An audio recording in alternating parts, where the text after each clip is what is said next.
Barrick Gold went away, and then they are back again. And we had our challenges. We had our challenges, and I think the government is looking at it. I hear it very positively that the current government is talking very highly of, and it's a very business, by and large, a business-friendly government.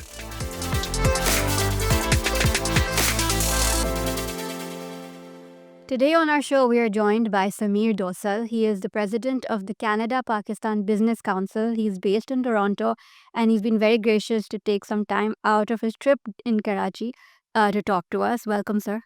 Thank you very much. It's indeed a pleasure for me to be here and to talk about Canada-Pakistan relations. So you very recently took part in the PSX, not took part, you led the PSX gong ceremony. What was that experience like? I've been in Canada for the past 25 years. And like I said, I got involved with the Canada-Pakistan Business Council few days that I arrived 25 years ago. And I have been involved, it's 25 years of dedication. And then I led the organization for the last 12, 13 years. So I think the stock exchange people want to acknowledge the role that I've been doing, and also to exchange opportunities of how Canada-Pakistan Business Council can support this collaborative effort. I was honored. It was indeed an honor for me to be brought in to do the bell gong ceremony. So that was really wonderful. It did follow up with conversations, and I can talk about it as I think one of the things you were celebrating was the $1 billion annual trade that happens between the two countries. Is that right? absolutely. So trade is always cyclic. When I got involved as the president, the trade was hovering around $350 million. There was some issues that had happened, and gradually, collectively working together, the trade crossed the barrier of $1 billion. And we are delighted to say that in the last few years, the trade has exceeded $1 billion in spite of the fact that there have been issues. So it's quite a thing. But having said that, to be quite honest, 1 billion is just not really the potential. Pakistan and Canada have a very, very high potential of doing traditional and non-traditional work, and we are there to support that initiative. So where do you think this $1 billion figure can get to in the next 5 years? Whenever we talk about it, it's a natural default that the next landmark should be $2 billion in a very short span of time, and then subsequently $3 and $4 and $5 billion. What is really interestingly happening, and I think this is to our advantage, when I say to our advantage, both Canada and Pakistan, it's an opportunity with all these tariff issues coming about. Canada is looking at other markets, global markets. We have an amazing Prime Minister, Mike Carney, who understands economics, who understands business. He's decided to open up global avenues with China, with India, with Pakistan, and that's where it's going to take us. So with that tariff issue, we want to reopen the situation where we can enhance trade in many, many directions. For your information, I think Canada is one of the largest agro-food producers, from lentils to canola. Canola is like a Canadian development, an advanced and enhanced, improved version of rapeseed, which creates oil, very high quality, and that's why it's called canola. And so we export a lot of canola, and unfortunately, something did happen about 2-3 years ago, and suddenly, for the last 3 years, the canola import to Pakistan dropped because of some GMO issues. They were able to resolve this issue, okay? The GMO issue. So what really happened was our Deputy Prime Minister and Foreign Minister, Ishaq Dar Sahab, and our Global Affairs Minister, which is like the Foreign Minister, Anita Anand, they had these conversations which led to bureaucratic conversations. And like I mentioned earlier when we were having a chat, that we today have, I think it's the first time it's happened, that we have a High Commissioner, a Canadian High Commissioner based in Islamabad, who's of Pakistani origin. It really gives a lot of, in my opinion, gives a lot of value, because a person who's here, who has a little bit of an understanding of the culture and the mindset, really helps build up. So a lot of hard work went into it. Last few months, 6 months or whatever, they were able to resolve the GMO issues. The oil seed manufacturers, there were people from Manitoba and from Ottawa who would come in, already been resolved, and excited to share. Sometimes I find that news doesn't get shared enough. So that weekend, the first tranche of perhaps 500,000 tons of canola oil in 2026 has already arrived. That's quite an achievement. Yes. It's a very important breakthrough for Canada as well. Let's not, because if we have issues with some other countries, which some other people have applied tariffs on Canada, this breakthrough will help, and we get, what does Pakistan get out of it? A good quality product at a fair market price, and it's a very, very good product to have.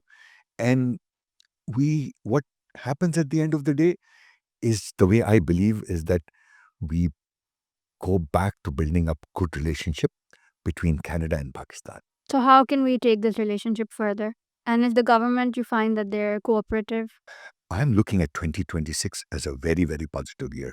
What I've been seeing, I arrived on the 3rd of January, and what I've seen is phenomenal. There were a lot of activities. I did the Oilseed Conference, I did the Pakistan Policy Dialogue in Islamabad, and the way the businesses are happening, I think it's very, very positive. Pakistan needs good partners.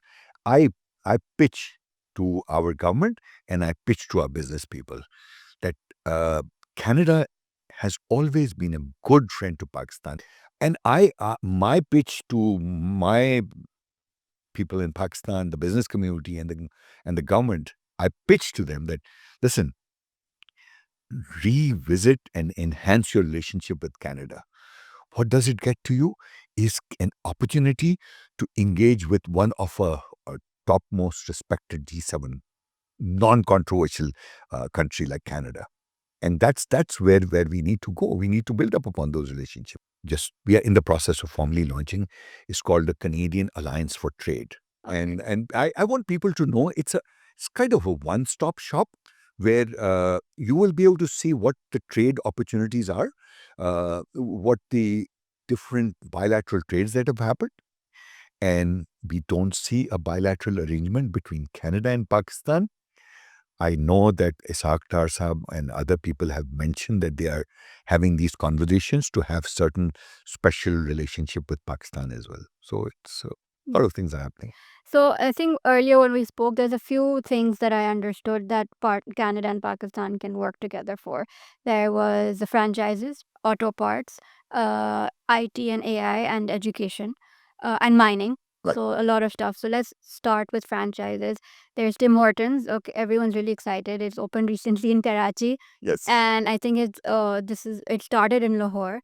So what do you see the potential of franchises for? And you also mentioned there's Mary Brown and Second Cup. I think these are not in Karachi as yet, but they are popular in Punjab for a while. So tell me, where do you see these franchises in the next few years? So can I start with Tim Hortons for special reasons? Because at the Tim Hortons we have this young woman of Pakistani origin, a C-suite. She's the chief operating officer of Tim Hortons, running the show in Canada as COO Tim Hortons Canada, which is quite an achievement. So we are honored. So there's tremendous potential. Everybody talks about Tim and Tim Hortons, and Tim Hortons has become an amazing brand. We also have a brand sitting in Karachi.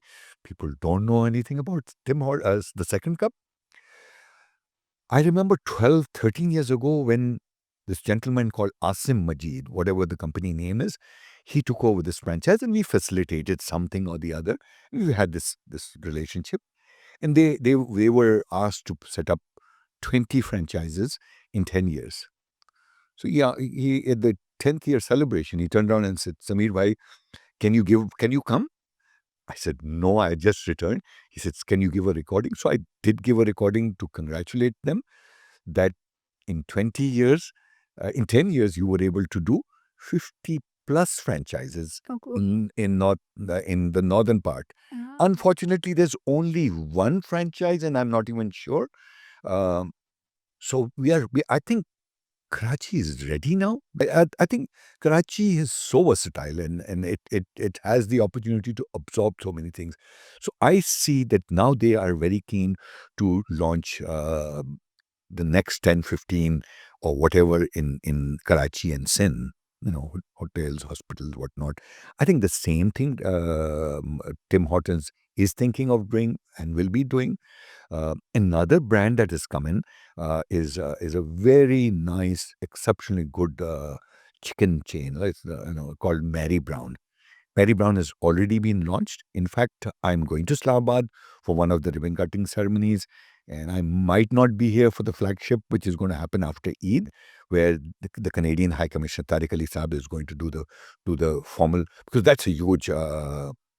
That will be in Karachi. That no, all these is happening in Lahore. Ah, okay. I'm trying.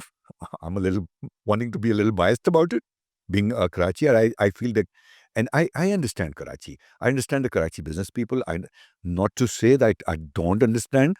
I have had a great experience and exposure in Lahore, Islamabad, Okay. and Bindi and whatnot with the business community. Worked with Islamabad Chamber of Commerce, Pindi Chamber of Commerce, Lahore Chamber of Commerce, All Pakistan Business Council. We had an MOU with the Federation of Pakistan Chamber of Commerce and so on. So there are franchising opportunities. There are. Tremendous. Yeah. And what is so special about Tim Hortons? Do you personally like it? Oh, it's become a household name in I know it's a big Tim's, thing in Canada. a coffee and Yeah. a double. Yeah. It's like so it's very, very popular. Good value for money, exceptional good coffees. They have enhanced their menu into food and different categories and bakeries, and not taking away from anything else. The second cup is also a brand that I think I would want to see it as I would want to talk it as a Canadian to say that well, these brands are amazing and I've seen really it. I'm pretty sure I've seen a lot of Second Cup when we've traveled up north. I just didn't know it was Canadian for some reason. somewhere in the mountains somewhere there's one second cup. I wish I remember that name. And the claim is that the second cup in Pakistan, one second cup in Pakistan, is the highest position in the world because it's on a hilltop somewhere in the mountaintop somewhere. So there's innovative stuff that's happening. Okay, let's now talk about mining a little bit. Of course, Barrick Gold is very big, doing a lot of work. And Shehbaz Sharif, our Prime Minister, also recently said that he wants to work with Canada on mining and the mineral sector. US ke saath to we've already, established an agreement. So is there potential for more with Canada? I've seen the first contract that happened and the issues that happened long time back. It's such a positive step that Barrick Gold and SNC Lavna are back on track. And I believe I was told the other day that everything is in place and it's back on track. So Barrick Gold initially set up a base before starting mining, maybe about 10, 15 years ago. Now, I think I would safely say that the mining capital of the world is Canada, in Toronto. Things happen in Toronto, and everybody converges to these. So Canada can bring in a lot of stuff, not just the main equipment, but ancillary, all kinds of equipment that Canada can provide. Canada can provide world class expertise, and what Barrick Gold and all these people are bringing will be something of a back on track game changer for Pakistan. I think there's so much potential, so much of extraction and the kind of stuff that we can make. Um, it's going to be in billions of dollars of generation. And if the policies support the process, which I think it is mutually beneficial for the country and for somebody who's taking the opportunity and taking the chances of doing that exploratory. So mining, it's a Canadian thing, and I think we are on the very, very right track. Small, big, large. Alberta is huge in oil and stuff, and we need. I'm a firm believer in one thing. I keep on saying this all the time: conversations. We can't just say, "I hope we can do it. Let's do it." No, we have to have conversation. Conversation leads to an opportunity. An opportunity, if availed properly, can lead to actual fruition of some projects, and that's where we want to go. So you mentioned earlier that the performance of the Pakistan stock market sends a very positive signal to Canadian investors. So is there an interest in investing in Pakistan? So what was discussed? So the bell gong ceremony was a feel good thing. I was elevated, excited, and that was great. But the conversation that we finally had in the boardroom upstairs with core people from the Karachi Stock Exchange, the president, the vice president, the CDC, and the NCCPL, and the Brokers Association on one side, and we had a team of our people who were Canadians, who were a couple of our board members, and what we've always realized is that there is, if marketed properly, hey, Pakistan Stock Exchange many a times has performed one of the best in the world. 2025 was one such year. And people in Pakistan, of Pakistani origin, want to invest. There's the Roshan digital, structured, nicely structured concept. We talked about a possibility, and we will help facilitate a visit or a delegation of creating awareness of a delegation from the Pakistan Stock Exchange coming to Canada and pitch certain things. We will work together with wealth management people, the likes of investment plans and pension plans and OMERS, and try and see we can facilitate. The pitch part is to be done by the Pakistan Stock Exchange. Let's be clear on that, and we'll facilitate that. So we think that if we keep on knocking and we can keep on. So two things can happen. One is we can get the Pakistani diaspora to. It's always advisable that whatever your pie is, you put a sliver at different places, and there's a passion for people of Pakistani origin to invest back. There are some good opportunities that you can do in the real estate market and just investing in, and so that's one. But we think that we can help collaborate collectively. Nadeem Naqvi Saab is also on our board. He was the Karachi Stock Exchange president. He became the Pakistan Stock Exchange. Then he came to Canada, and then he's back in as a board member. And hopefully, he and Sabzwari and all these people will work around it to bring a delegation, and we'll work with several stock exchange in Canada to see how we can leverage these relationships, which we have developed for a period of time. And is there any potential for importing auto parts from Pakistan to Canada? Where do you see that? I'm an NED graduate. I remember the time when I was in Pakistan, the formation of Pakistan Automobiles Parts and Manufacturers Association. Okay, people may have issues about it, but there's several parts that are being made in Pakistan now, and good quality stuff. I have seen their products, and I'm actually going to pitch something which I just saw last week. Atlas Honda has exported to Freechild, a very large auto parts importer. The first shipment has gone on some parts produced by Rubertech Manufacturing Company. It happens to be a friend of mine. That's why I got to see it. It's not been highlighted. So the first step of these auto parts going into North America is an amazing step. When I signed an MOU with Papam in Karachi 2 years ago, we were trying to pitch this. No, maybe 3 years ago, we were trying to pitch. At that point in time, the tariff and the US issue was not there, the NAFTA issue, and we would always pitch that if you set up something in Canada, it opens up market for the US. Things have changed. Having said that, the quality of stuff that Pakistan can make, Pakistan can collaborate with many companies. Uh, City of Brampton is very open to facilitate certain things in the auto part manufacturing. It's huge in that part of the world and in many parts of Canada. So we I think there is potential that we can collaborate.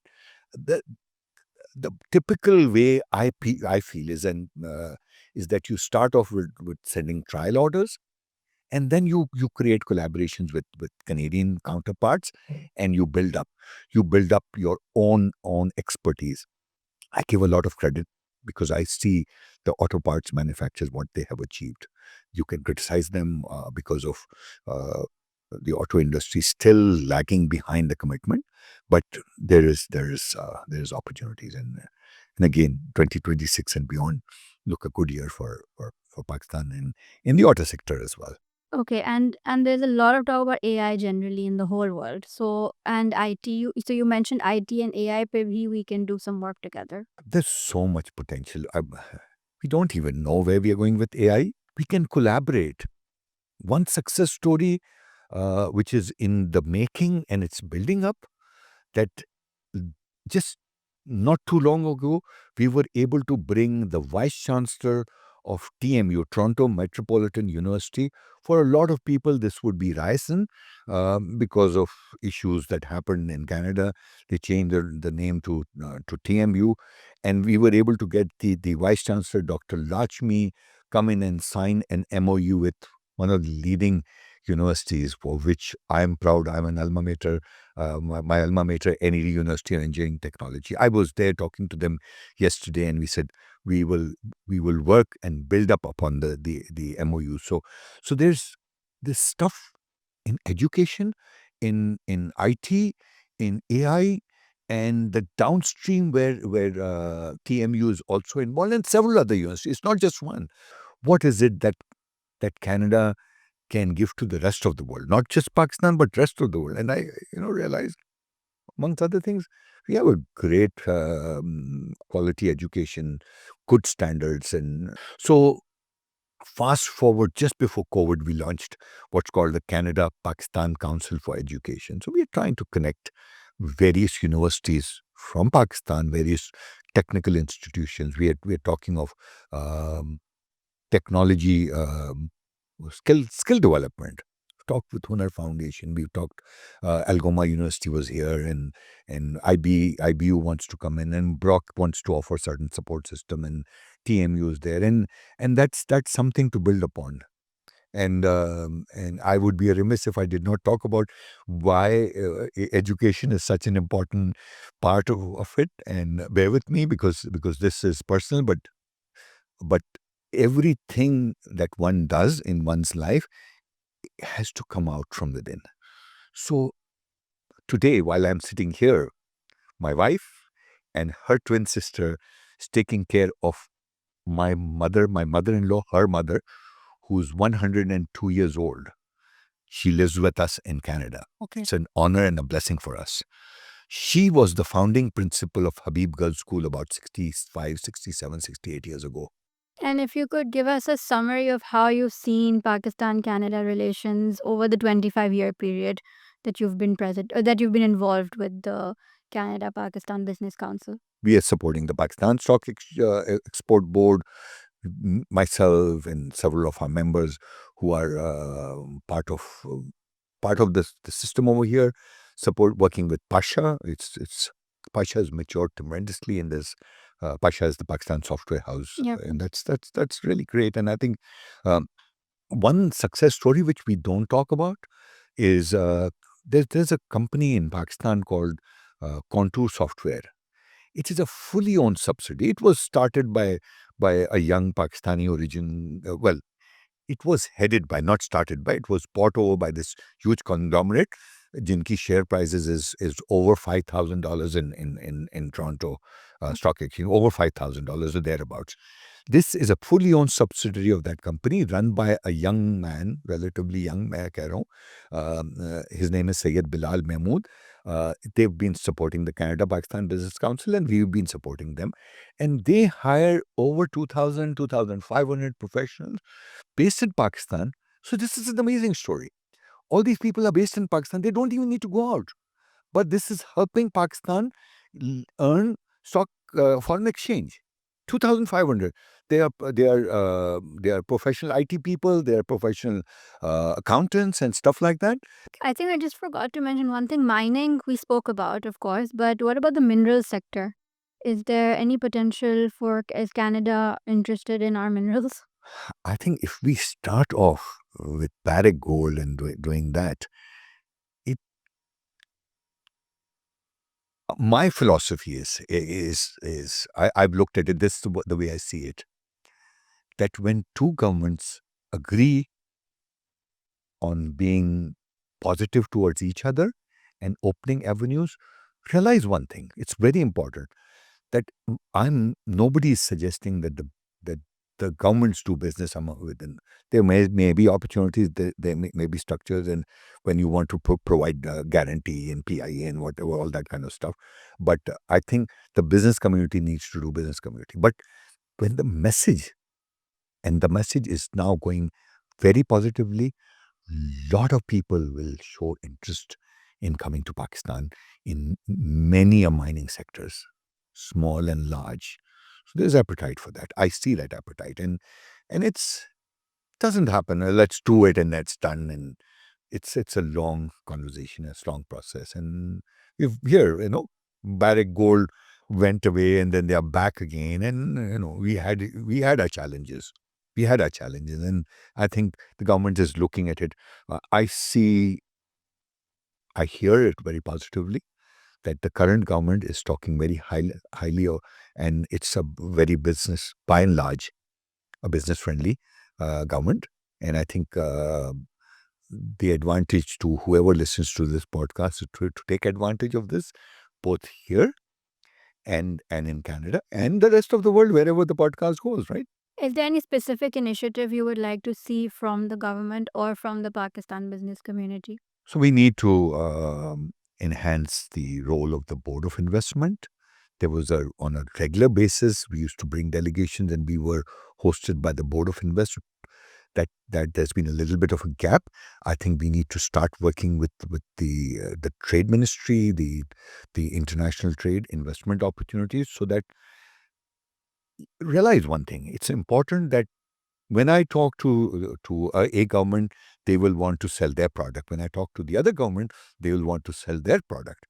That's the interesting part of Canada-Pakistan Business Council. Our mandate is very, very simple. If you put it in a one sentence, it's to promote bilateral trade between Canada and Pakistan.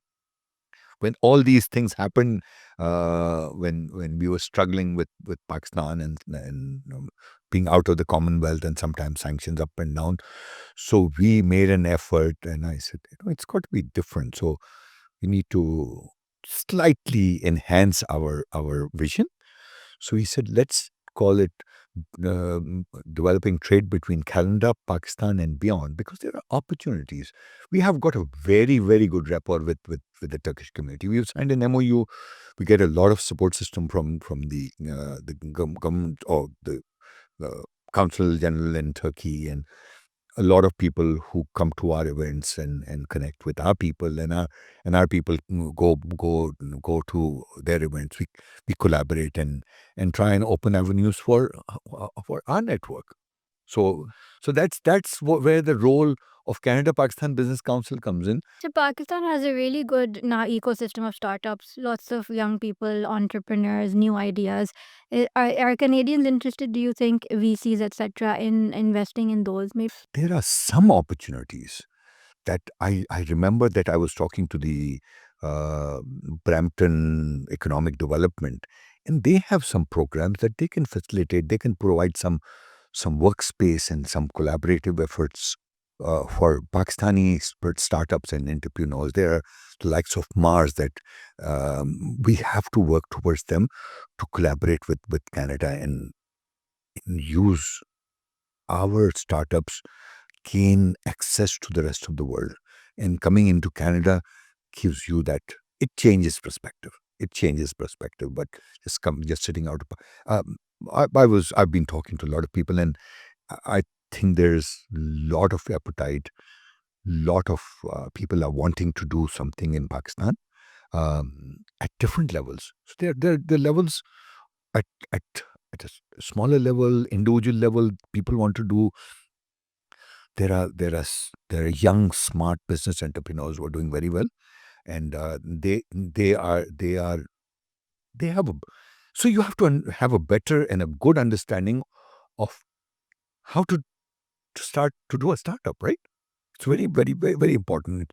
We talk about this startup is coming up, and at the back end, you have to see where is the support coming from. What is it that you need to do to be able to plug in that so that your startup can come up and springboard into something successful, and how venture capitalism and angel investors can come in and support these initiatives. Not all startups have been successful. That's historical, but things are changing. I think they're getting a lot better, and there's much more success stories. So kudos to all our startup and Yeah. our people in Pakistan, and the automobile and the IT and the AI and wonderful stuff that's happening. Yeah. I think I just have one last question. It's a personal one. What do you think is the most interesting thing about you? Oh, okay. I'm a little crazy. I am very passionate. If I put my heart into something that I want to do something, then it it comes off my mind that I will make an effort. I'll put in my heart and soul to do something. I've been talking to a lot of not-for-profits. I told them last night, I was in a meeting, I said, my 25 years of experience, if I can share this, if you can pick up something from that, I'll be happy to do it. So that's where I am. That's me. Yeah. That's me. That's a very interesting That's say. Sameer Dosal for you. Thank you so much for your time. Thank you. It's been a pleasure.